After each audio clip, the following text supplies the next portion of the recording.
ஆதாரங்களுடன் வசமாக சிக்கிய நிர்மலா மற்றும் மோடி தீபாவளிக்கு பரிசு கொடுக்கிறேன்னு சொல்லிட்டு அந்த பரிசுகளுடைய பின் விளைவுகள் என்ன இது தேர்தல் நாடகமா இல்ல மறுபடியும் 2 அல்லது 3 மாதங்கள்ல வரிய அதிகரிச்சிருவாங்களா? இது யாரை பாதிப்புக்கு உள்ளாக்க போகிறது? இது சார்ந்த முழு விபரத்தை தான் இன்னைக்கு வீடியோல நம்ம பார்க்க இருக்கிறோம். வாங்க வீடியோக்குள்ள போலாம். அதுக்கு முன்னாடி பீகார்ல எவ்வளவோ நிதி ஒதுக்கி இருக்கிறாங்க, அந்த நிதி குறித்தும் நம்ம பேச இருக்கிறோம்.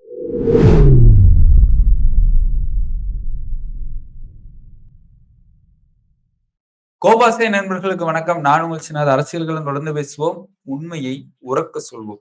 நம்மளுடைய சேனலை மறக்காம சப்ஸ்கிரைப் பண்ணிக்கோங்க. இந்த வீடியோவை ஃபுல்லா பார்த்துட்டு உங்களுடைய கருத்துக்களை மறக்காம கமெண்ட் பாக்ஸ்ல தெரிவிச்சிருங்க. தமிழ்நாட்டுக்கு தொடர்ந்து வரி கொடுக்கறதுல வஞ்சித்து கொண்டிருக்கும் பாஜக அரசாங்கம் பீகாருக்கு அள்ளி அள்ளி கொடுத்திருக்கிறாங்க. அதுவும் நெடுஞ்சாலைகளுக்காகவும் மற்ற ரயில் பணி திட்டங்களுக்காகவும் அவ்வளவு வரிகளை கொடுத்திருக்கிறாங்க. இந்த அளவுக்கு வரியை ஏன் கொடுத்தாங்கன்னு இப்ப எல்லாரும் கேள்வி எழுப்ப தொடங்கி இருக்கிறாங்க. அவ்வளவு வரி எவ்வளோடா கொடுத்தாங்கன்னு பார்த்தா 1 லட்சமோ 2 லட்சமோ 1 கோடியோ 2 கோடி இல்லைங்க, 7,616 கோடி ரூபாய் வரியை ஒதுக்கி இருக்கிறாங்க. ஆனா இதற்கு முன்னாடியுமே நீங்க வரி பட்டியலை எடுத்து பார்த்தீங்கன்னா எங்கெங்கெல்லாம் பாஜக ஆளுகிறதோ அந்தந்த மாநிலங்களுக்கு எல்லாமே வரி அதிகம் தான். எப்பயுமே தமிழ்நாட்டுக்கு ஒன்னும் அள்ளிலாம் கொடுக்க மாட்டாங்க, கிள்ளி தான் கொடுப்பாங்க. அப்படி அள்ளி கொடுத்துமே அந்த மாநிலங்களில் வளர்ச்சி ஏற்பட்டிருக்கிறதா, பொருளாதார வளர்ச்சி ஏற்பட்டிருக்கிறதா, வேலை வாய்ப்புல வளர்ச்சி ஏற்பட்டிருக்கிறதா, இல்ல அங்க இருக்கக்கூடிய கல்வியில தான் வளர்ச்சி ஏற்பட்டிருக்கிறதா அப்படின்னு பார்த்தோம்னா அதெல்லாம் கேள்விக்குரியதாக இருக்கிறது. ஏன்னா அங்க இருக்கக்கூடிய பத்திரிகையாளர்கள் சொல்லக்கூடிய தரவுகள் அந்த அளவுக்கு இருக்கு. பீகாருக்கு இப்ப இவ்வளவு வரி கொடுத்திருக்கிறாங்களே, அந்த வரியும் தேர்தல் நாடகமா அப்படின்னு ஒரு சிலர் விமர்சனம் செய்யறாங்க. அடுத்த மாதமோ இல்ல பீகாருடைய தேர்தல் நெருங்கிருச்சு, அதற்காக இவ்வளவு நிறைய கொடுத்திருக்கிறாங்க. அந்த நிதியை வாங்கி நிதிஷ்குமார் முதலமைச்சராக அங்க இருக்கிறார். அந்த நிதியை வாங்கி அந்த மக்களுக்கு நல்லது செய்வாரா, இல்ல இதுக்கு முன்னாடி வாங்கின நிதிகள் எல்லாம் என்ன பண்ணாரு? அப்புறம் ஏன் பீகார் மக்கள் நம்ம சென்னை சென்ட்ரலை நோக்கி வராங்க? சென்னை சென்ட்ரல்ல போய் பாருங்க, தினந்தோறும் பார்க்கிறோம். அவங்க பார்க்கக்கூடிய முகங்கள் எல்லாமே பீகாரிஸோ வேற வட மாநிலங்களை சார்ந்த முகங்கள் தான் தென்படுகிறது. அப்ப அந்த அளவுக்கு அங்க வேலை வாய்ப்பு பற்றாக்குறை இருக்கிறது. வேலை வாய்ப்பை உருவாக்கக்கூடிய விஷயத்தில் யார் முன்னெடுக்கணும்? இந்த மாநிலத்துடைய முதலமைச்சர் அவர்கள் தான் முன்னெடுக்கணும். ஏன்னா வரி எதற்காக வாங்குறாங்க? தொழில்நுட்பம் சார்ந்தோ இல்ல பல்வேறு கட்டிடங்கள் சார்ந்தோ அத மறுசீரமைப்பு செய்து அங்க இருக்கக்கூடிய மக்களுக்கு வேலை கொடுக்கறதுக்காக வாங்குறாங்க. ஆனா மக்களுக்கு வேலை கொடுக்காம இவங்களோட வேலையை நிவர்த்தனம் செய்து கொள்கிறார்களா அப்படிங்கிற ஒரு கேள்வியும் இருக்கிறது. அப்ப அதிகார வர்க்கத்தில் இருக்கிறவங்க ஏழை எளிய மக்களுக்கு உதவி செய்யறாங்களா இல்ல உபத்திரம் செய்யறாங்களா, இப்படி பல்வேறு கேள்விகளோட தான் நம்ம இந்த வீடியோவை தொடங்குறோம். அப்ப மக்கள் விழிப்புணர்வாக இருக்க வேண்டும். மக்கள் கிட்ட கருத்துரிமை இருக்கிறது, நம்ம எதிர்த்து கேள்வி கேட்கலாம். இது நம்முடைய உரிமை. ஏன்னா நம்ம தொடர்ந்து வரி கட்டி கொண்டிருக்கிறோம் மத்திய அரசாங்கத்துக்கும் மாநில அரசாங்கத்துக்கும். அப்ப அந்த வரி பணத்தில் என்ன செய்தீர்கள் எங்களுக்காக அப்படின்னு அடுத்து ஒரு தேர்தல், இப்ப நீங்க கேட்கலாம் கூட, தேர்தலுக்கு வீடு வீடா வருவாங்க. எங்களுக்கு போடுங்க, அவங்களுக்கு போடாதீங்க, நாங்க இவ்வளவு தரோம், இவ்வளவு பண்ணியிருக்கோம், அப்படியான உருட்டல் பிரட்டல் சம்பவங்கள்லாம் விடுவாங்க. அப்ப நீங்க முகத்துக்கு நேரா கேட்கலாம், எங்க வரி பணத்துல வாங்கி எங்க சமுதாயத்துக்கும், அப்படி இல்லைன்னா எங்க வீட்டுக்கு நீங்க என்ன பண்ணிருக்கிறீங்க அப்படி கேட்டு ஒரு சிறந்த தலைவரை தேர்ந்தெடுங்க. இதெல்லாம் ஒரு பக்கம் இருக்கட்டும். தேர்தல் நாடகமா இல்ல பீகார்ல நடந்த ஓட்சோரிய மறைக்கிறது? ஓட்சோரி பீகார்ல மட்டும் இல்ல, இந்தியா முழுவதும் நடந்திருக்கு அப்படின்னு ராகுல் காந்தி ஆதாரம் சொல்றாரு. ஓட்சோரிய மறைக்கிறதுக்கு இந்த ஜிஎஸ்டி வரி குறைப்பா அப்படின்னு பார்த்தோம்னா இதுக்கு 2 பக்கமுமே சொல்றாங்க. ஒண்ணு, மோடி அவர்கள் தீபாவளிக்கு பரிசு தரேன்னு சொன்னாரு. ஆனா தீபாவளிக்கு பரிசு அது நமக்கு பரிசான்னு தெரியல, அவங்களுக்கு பரிசா இருக்கலாம். ஏன்னா தேர்தல் குறித்து வர்றதுனால அது அவங்களுக்கு பரிசாக இருக்கலாம். ஜிஎஸ்டி வரி குறிப்புல அத்தியாவசிய பொருட்களுக்கு 5% வரி குறைச்சிருக்காங்க. ஆனா அதுலயும் பாரபட்சம் என்ன தெரியுமா? உணவுல எதுக்குங்க பாரபட்சம் பார்த்தாங்க? இதுதான் எல்லாரும் எழுப்பக்கூடிய கேள்வி. உணவு அப்படிங்கிறது எல்லாரும் சாப்பிடக்கூடியது, எல்லாருக்குமானது. அப்ப வட மாநிலங்களில் சாப்பிடக்கூடிய ரொட்டி, சப்பாத்தி போன்ற பொருட்களுக்கு வரியே இல்ல. இங்க சாப்பிடக்கூடிய இட்லி தோசைக்கு வரி. இட்லி தோசைக்கு வரி இருக்கிறது மட்டும் இல்லாம அதுல சேர்க்கப்படுகின்ற மூலப்பொருட்கள். ஒரு இட்லி தோசைன்னா உளுந்து தேவை, கேஸ் அடுப்பு தேவை, ஆயில் எண்ணெய் தேவை, அதுக்கப்புறம் அரிசி தேவை, மற்ற வெந்தயம், ஒரு சில பொருட்கள். அதற்கும் வரி இருக்குது. அப்ப முன்னாடி இது உதாரணமா பாருங்க. முன்னாடி இந்த தோசைகளுக்கெல்லாம் விலை ரூ. 60 ரூ. 65 அப்படி இருந்துச்சு ஒரு பிளைன் தோசை. இப்ப அங்க விக்கக்கூடிய முதலாளிகள் சொல்றாங்க ரூ. 5 ஏத்தி விக்கிறாங்க. ஏன்னா மூலப்பொருட்களுக்கும் வரி இருக்குதுப்பா. அதெல்லாம் சேர்த்து விக்கிறோங்கிறாங்க.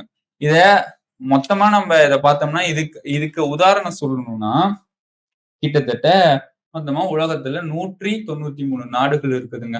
அதுல 175 நாடுகளுக்கு வரி இருக்கு. ஆனா, இதுல முக்கியமான விஷயம் என்னன்னா, மூலப்பொருட்கள் சேர்க்கிறாங்கல்ல, அதாவது இன்புட் டாக்ஸ் கிரெடிட்ன்னு சொல்லுவாங்க. இது எல்லா நாடுகள்லயுமே இருக்கு. ஒரு பொருள் செய்றோம், தோசை செய்றோம்னா, அந்த இன்புட் டாக்ஸ் கிரெடிட்ட மட்டும் எடுத்துக்கிட்டு, தோசைக்கான வரிய வந்து மற்ற நாடுகள்ல குறைச்சிருவாங்க. ஆனா, இந்தியாவுல இன்புட் டாக்ஸ் கிரெடிட்டும் இருக்கு. அது மட்டும் இல்லாம, அந்த முழுமையா ஒரு பொருள் வெளிய வருதுன்னா, அதுக்கான வரியும் இருக்கு. அப்ப யார் தலையில அந்த வரிய கட்டுவாங்க? சாதாரணமான மக்கள் தலையில தானே கட்டுவாங்க.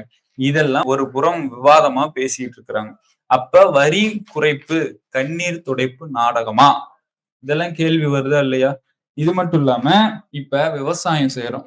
விவசாயம் செய்றதுக்கு டிராக்டர் தேவ. அந்த டிராக்டருக்கு வரி குறைஞ்சிருச்சு. ஆனா, அந்த டிராக்டர் செய்யக்கூடிய மூலப்பொருட்களுக்கு வரி அதிகம். அப்ப நிறுவனங்கள் வந்து மூலப்பொருட்கள வாங்கி டிராக்டர் செய்யும்போது, இந்த மூலப்பொருட்களுக்கும் வரி இருக்கும், டிராக்டருக்கும் வரி இருக்கும். அப்போ ஒட்டுமொத்தமா அதிக விலைக்கு வித்தாங்கன்னா, நிறுவனங்கள் லாபம் பார்ப்பதற்காக நம்ம சாதாரண மக்கள் தலையில கட்டிருவாங்க. அப்ப இதெல்லாம் வரி குறைப்பு நாடகங்கள். வரிய குறைச்சுட்டோம்னு சொன்னாங்க. ஆனா அது மாநிலங்களுக்கு இடிதான் அப்படின்னு ஒரு தரப்பு பேசுறாங்க. ஏன்னா விற்பனை வரியை வாங்கி தான் மாநிலங்களுக்கு நலத்திட்டங்கள்ல கொடுப்பாங்க. விற்பனை நம்ம குடுக்குறோம்ல இன்டைரக்ட் டாக்ஸ். நம்ம வாங்குற பொருட்கள் அத்தனையிலுமே வரி இருக்கு. அத வாங்கும். மத்திய அரசாங்கத்துக்கு போகும். அதுல பாதி வந்து மாநிலங்களுக்கு குடுப்பாங்க. ஆனா வருமான வரி டைரக்ட் டாக்ஸ். அத வந்து மத்திய அரசாங்கம் மாநிலங்களுக்கு பாதி கொடுக்குமா? கொடுக்கல. ஏன் கொடுக்கல? பாதி வரி விற்பனைய கொடுக்கும் பொழுது, வருமானத்திலயும் பாதி வரிய கொடுக்கணும்ல. அத மட்டும் கொடுக்காம நீங்க என்ன பண்றீங்க? இப்படி பல்வேறு கேள்விகள் மத்திய அரசாங்கத்தை நோக்கி எழும்பத் தொடங்கி இருக்கிறது. இதனால தான் இந்த ஆதாரங்களை வைத்து பேசுறதுனால தான் நிர்மலா சீதாராமன் அவர்களும், மோடி அவர்களும் சிக்கியிருக்கிறாங்க. அதாவது ஒரு சிலர்லாம் எப்படி தெரியுமா விமர்சனம் பண்றாங்க நிர்மலா சீதாராமன் அவர்கள? மக்கள நேர்ல சந்திச்சு, மக்களுடைய வறுமை என்ன? மக்கள் எல்லாம் எப்படி இருக்காங்க நேர்ல சந்தித்து பதவியில போய் உட்கார்ந்திருந்தா அந்த அருமை தெரியும். மக்களையே சந்திக்காம தன்னபால பதவிக்கு வந்ததுனால தான் அந்த அருமை தெரியல. ஒண்ணு வரி இவங்களே ஏத்துவாங்களாம், வரி இவங்களே குறைப்பாங்களாம். வரி எப்ப போட்டாங்க? ஜூலை 1, 2017 இவங்களே வரிய போட்டாங்க. வரிய போட்டு 8 வருடங்கள் மௌனம் காத்து, மக்கள் மண்டையில மொளவாய அரைச்சு, பல பொருளாதார விஷயத்துல அவங்க முன்னேறிட்டு, இப்ப வரிய குறைக்கிறேன்னு ஒரு நாடகம் ஆடுறாங்கன்னு இன்னொரு தரப்பு பேசுறாங்க. இன்னொரு தரப்பினர் என்ன தெரியுமா பேசுறாங்க? இந்த ஜிஎஸ்டி வரி குறைக்கிற மாரி குறைப்பாங்க. அடுத்து இன்னும் 2, 3 மாதங்கள்ல ஏத்தி விட்டுருவாங்க. நிறுவனங்களும் இதுல லாபம் பார்க்கும். அப்ப பாஜக அரசாங்கம் கார்ப்பரேட் நிறுவனங்களுக்கு உதவுறதுல நல்லா பார்க்குறாங்க. அம்பானி, அதானியோட நிறுவனங்கள் எல்லாம் பெரிய பெரிய கார்ப்பரேட் நிறுவனங்கள். இப்ப அவங்களுக்கு உதவுறதுக்காக இந்த மாரி நாடகம் நடத்துறாங்களா?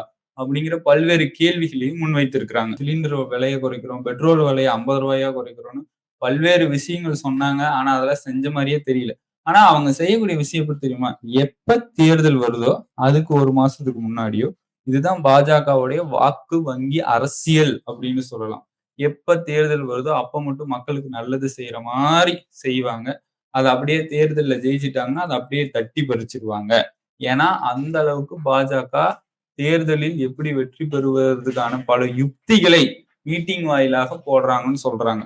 ஏன்னா, அப்படி போட்டதுனால தான் மக்கள்கிட்ட ஒரு பிம்பமும், அவங்க கிட்ட ஒரு பிம்பமும் இருக்கு. நாணயத்துல 2 பக்கம் இருக்கிற மாரி, மக்கள் மத்தியில ஒரு பிம்பத்த காட்டுறாங்க. பின்னாடி பல விடயங்களை எதிராக தான் செஞ்சுட்டு இருக்காங்க. அதாவது நல்லது செய்ற மாரியே இருக்கும்.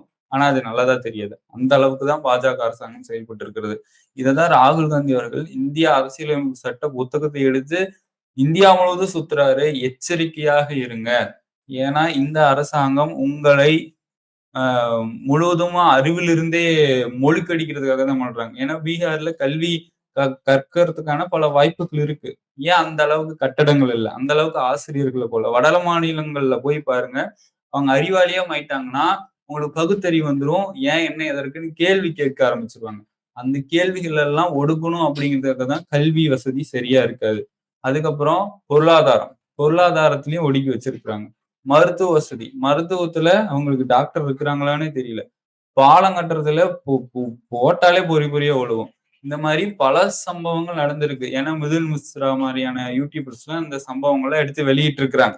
இப்படி வெளியிட்டதுனால தான் நம்மளால பேச முடியுது. அதனால இந்த விஷயம் அத்தனையுமே கண் துடைப்பு நாடகம் தான் அப்படிங்கிறாங்க.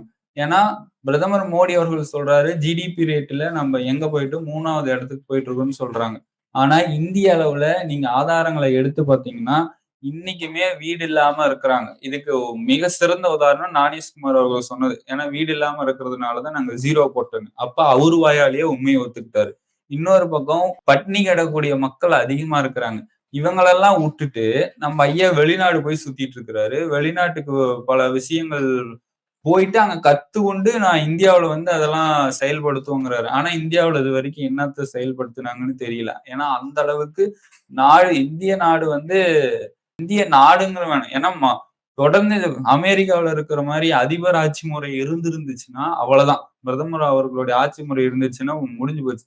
ஏன்னா மாநிலங்கள் தங்களுடைய பொருளாதாரத்தை தக்க வைத்துக் கொண்டு மாநில ஆட்சி, சுயாட்சி இருக்கிறதுனால தான் மாநிலங்கள் தங்களுடைய பொருளாதாரத்தை தக்க வைத்துக் கொண்டு மக்களுக்கான நலத்திட்டங்கள செஞ்சுட்டு இருக்கிறாங்க. அதுவே அதிபர் ஆட்சி முறை வந்துச்சுன்னா அதோகதி ஆயிடும். அதை மாநிலங்கள் தான் விழிப்புணர்வுடன் செயல்பட வேண்டும். ராகுல் காந்தி அவர்களுடைய கட்சியிலேயே மறைமுக பாஜக ஆதரவாளர்கள்லாம் இருக்கிறாங்க. அவங்களெல்லாம் களை நீக்கிற மாரி நீக்கிட்டு, அடுத்து இந்தியா கூட்டணியை வலுப்படுத்தினால், இந்தியா கூட்டணி மாபெரும் வெற்றி பெறும். அப்படிங்கிறது இந்த காணொளியோடைய மிக முக்கிய செய்தியாக இருக்கிறது. அதனால இந்த விஷயத்தை நீங்க எப்படி பார்க்குறீங்கன்னு மறக்காம கமெண்ட் பாக்ஸ்ல தெரிவிச்சுட்டு போங்க. மீண்டும் ஒரு அரசியல் களத்தில் நான் உங்களை சந்திக்கிறேன். அதுவரை உங்களிடமிருந்து விடைபெறுவது நான் உங்கள் சின்னா.